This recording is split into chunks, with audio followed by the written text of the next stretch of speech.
بسم الله الرحمن الرحيم عم يتساءلون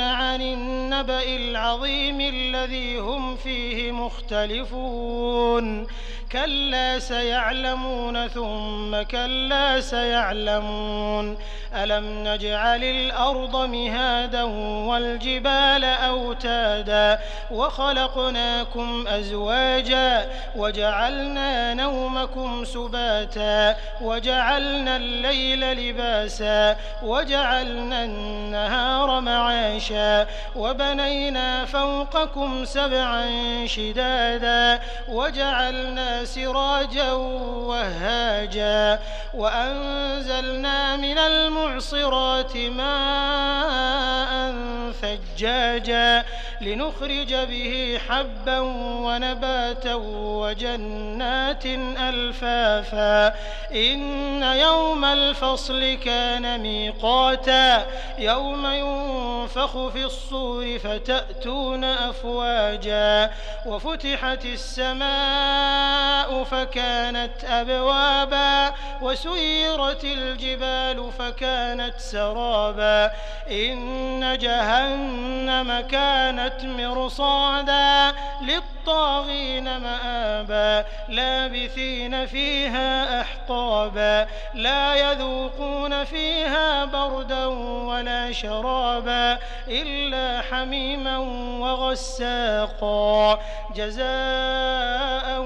وفاقا إنهم كانوا لا يرجون حسابا وكذبوا بآياتنا كذابا وكل شيء أحصيناه كتابا فذوقوا فلن نزيدكم إلا عذابا إن للمتقين مفازا حدائق وأعنابا وكواعب أترابا وكأسا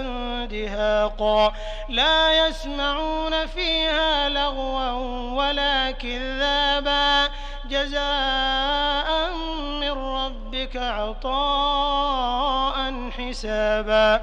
رب السماوات والأرض وما بينهما الرحمن لا يملكون منه خطابا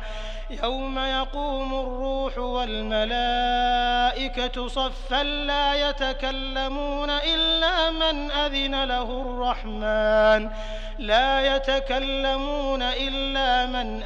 له الرحمن وقال صوابا ذلك اليوم الحق فمن شاء اتخذ إلى ربه مآبا إنا أنذرناكم عذابا قريبا يوم ينظر المرء ما قدمت يداه ويقول الكافر يا ليتني كنت ترابا. اللهم صل على محمد وعلى آل محمد كما صليت على إبراهيم وعلى آل إبراهيم إنك حميد مجيد. اللهم بارك على محمد وعلى آل محمد كما باركت على إبراهيم وعلى آل إبراهيم